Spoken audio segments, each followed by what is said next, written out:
There is a moment in almost every life when something unthinkable and tragic takes place. It is the moment of wounding.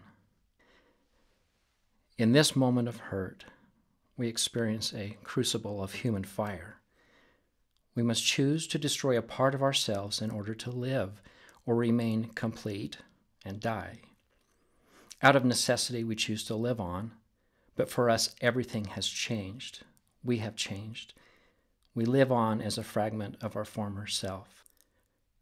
This moment of wounding can happen at any time and at any age, but only under certain conditions. If not for those very conditions, we would just push off the bad experience and move on, as we often must and can do. In these few short seconds, we have ceased to be fully and totally aware of a part of life that was previously alive to us. In our partial self, in our fragmented state, we begin to see the world as we are and not as it is. We have partially died.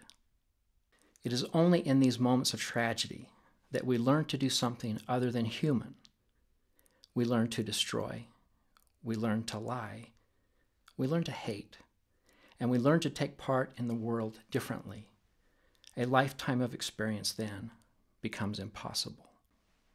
In this loss, we remain unaware of the effects on others around us. For them to remain with us, they must be less of what they could have been. We imprison them in our wounds if they are to remain by our side. Our moment of wounding becomes the unwelcome gift given and given again and again to those who mingle in our life. We speak in the name of love, but it is something else. We seek to heal, but do not know how. We seek peace in things and in people, but in the wrong ways. We hide our broken heart and the reality of our weakness. In all of this, we only cover and hide a part of ourselves, which seeks to return home.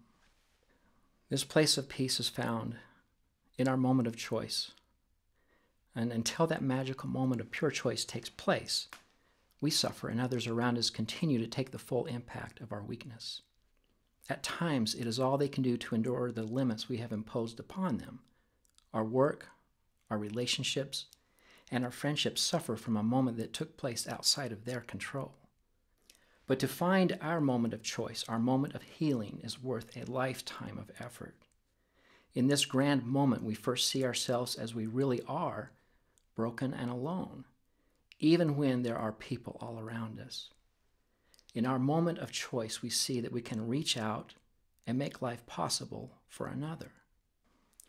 Our wounding then becomes the chance for healing, and the tide of life takes a different turn. As we reach out, in those few seconds of humanity and grace, we meet our own homecoming to be ourselves again, not childish, but childlike. We gain the heart of a child, the will of a warrior, and the wisdom of a sage. We then carry the grand gift of life, the chance for change. This is your moment, your homecoming, your return, your moment of choice.